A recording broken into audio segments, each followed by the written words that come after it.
Várias empresas, tem empresas que decidem, com uma decisão estratégica, listar o seu capital na Bolsa, tem que tomar uma série de providências. Mas tem outras empresas que não. Elas fazem isso por questão, empresas familiares, questão de sucessão, quando esse assunto começa. Ótimo ponto que você falou, empresas familiares. A Lopes era uma empresa familiar, não era? A Lopes era uma empresa familiar antes da abertura de capital. E aí virou uma empresa de capital aberto. Eu já ouvi de alguns executivos proprietários dizendo o seguinte: enquanto eu for vivo, quem manda nessa empresa sou eu. Como é que a gente transforma isso para uma boa prática de governança corporativa? Mas se ele Pela sua cara foi um grande desafio, pelo o sim que você fez agora. Na verdade, minha cara foi de que a Lopes, curiosamente, eu acho que isso parte muito do CEO, do comportamento do CEO da empresa. E o comportamento do Marcos Lopes, nosso CEO, foi justamente pró da boa governança. Ele já tinha isso na cabeça antes de abrir capital e ele criou todos os mecanismos. Ele foi o grande catalisador dos mecanismos de empowerment dos diretores executivos e de fazer com que a empresa funcionasse através de sistemas, de regras e de políticas e não de atribuições de vontades pessoais. Então, na verdade, no nosso caso específico, ele acreditou, ele comprou a ideia e ele foi o grande catalisador disso, inclusive compondo em nível de diretor executivo, de reporte direto dele, de pessoas profissionais, pessoas com autonomia para executar e para tomar as decisões relevantes para o negócio. Talvez que daí venha a expressão que você falou, ser mais sério ou menos sério, não no sentido de... Não, você levar a sério. Levar a sério. Por exemplo, esse final do exemplo que o Marcelo falou, eu entendo como uma profissionalização da gestão. Agora, isso vem de uma decisão do sócio, né, dos sócios controladores. Se o sócio decide que vai adotar melhores práticas de governança, ele vai ter muitos benefícios. Se ele tem a maioria do capital, ele vai continuar tendo a maioria do conselho, que é um conselho independente, deveria ser, mas ele vai ter a chance de nomear essas pessoas.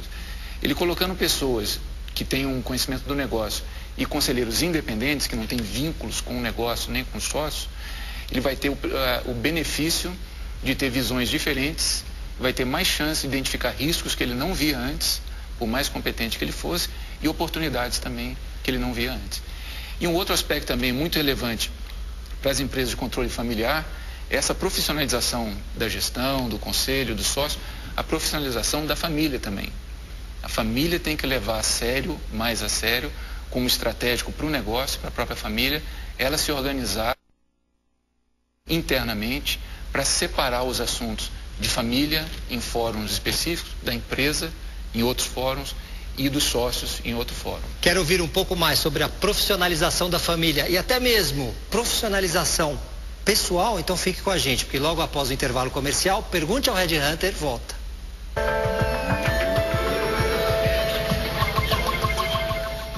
Estamos de volta com Pergunte ao Red Hunter, diretamente dos estúdios da TV Ideal. Hoje falando sobre governança corporativa. Antes de tomar café com uma colega minha, Red Hunter, queria te fazer uma pergunta que eu fiquei pensando no anterior.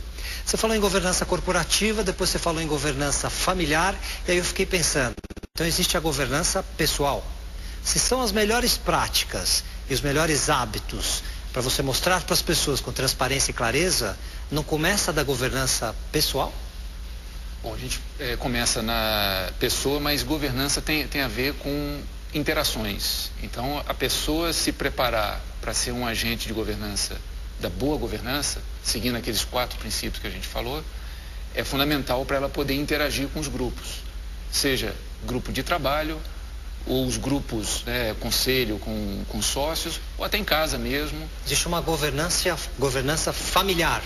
E a governança familiar, agora, a governança da empresa familiar é um assunto bastante sério, né? Que é você profissionalizar as relações da família, ver questões de sucessão, desenvolvimento de herdeiros.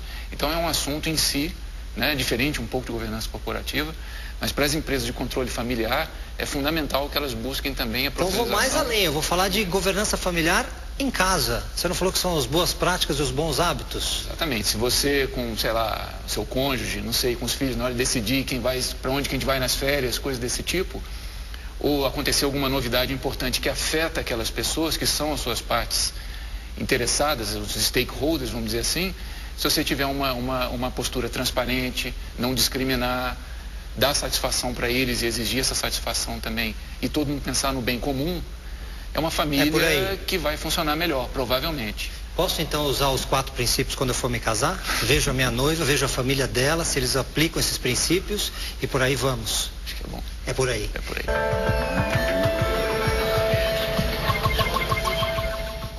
Diretamente dos estúdios da TV Ideal, eu sou o Carlos Melo e esse é Pergunte ao Red Hunter, hoje falando sobre governança corporativa. A Laís Passarelli estava falando que ela já aplica a governança corporativa na empresa dela há mais de 10 anos, desde 93, se eu não me engano. Como que ficam as pequenas e médias empresas? Qual é o tamanho da Lopes?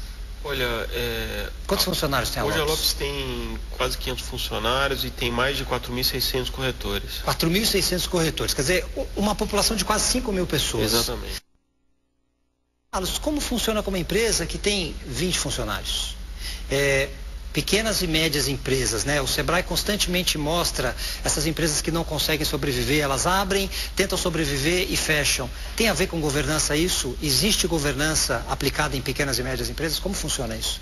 Bom, existe. Você pode seguir os mesmos princípios e aquela ideia funciona do mesmo jeito. Os sócios têm que estar definindo o que eles querem da empresa, como que vai funcionar a vida entre eles, se um sócio quiser sair, se algum sócio quiser entrar, como essa coisa funciona. Então eles têm que se organizar de alguma forma.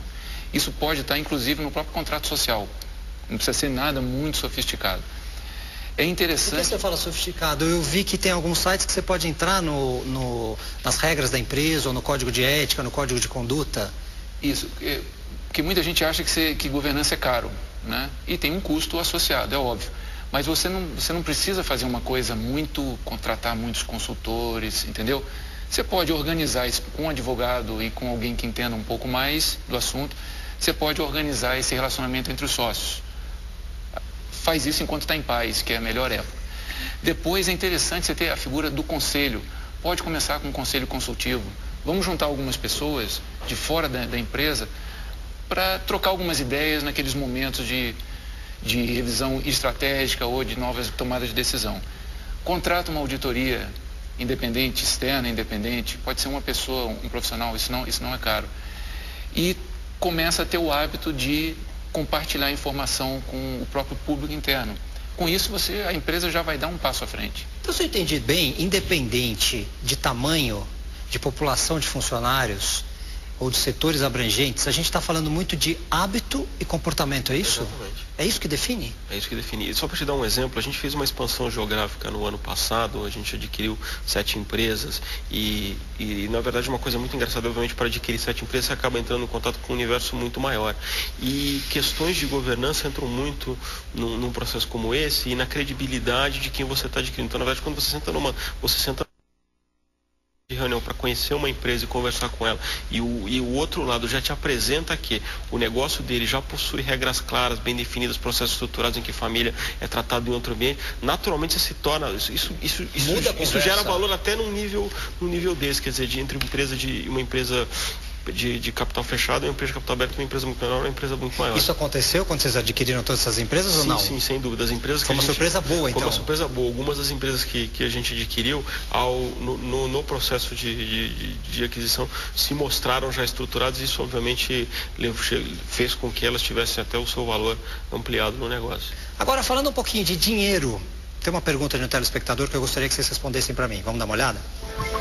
Fazer carreira em empresas governanças corporativa é melhor financeiramente? Sim ou não? Olha, isso significa que eu vou ter uma melhor qualidade de vida ou uma carreira mais estruturada, ou isso também significa que eu vou ganhar mais e que financeiramente é importante? Pode significar que você vai ganhar mais, pode não significar no curto prazo, mas pode significar que você vai estar inserido num ambiente que vai te prover de todas as oportunidades que você precisa, dos mecanismos para você se desenvolver e abraçar essas oportunidades. Então não é mágica. Não é simplesmente falar, essa empresa tem uma prática boa, bem definida, então aqui eu vou ganhar mais dinheiro. A empresa oferece, mas depende em última instância do indivíduo, estar preparado ou não de correr atrás disso. E o contrário agora, do ponto de vista da pessoa jurídica, isso significa que ela vai ganhar mais dinheiro, vai ser uma empresa mais rica, mais lucrativa, adotando uma governança corporativa clara, transparente ou não? Tem os dois lados. Se você tem boa governança corporativa, você tem, como o próprio Marcelo falou, mais facilidade no acesso ao capital.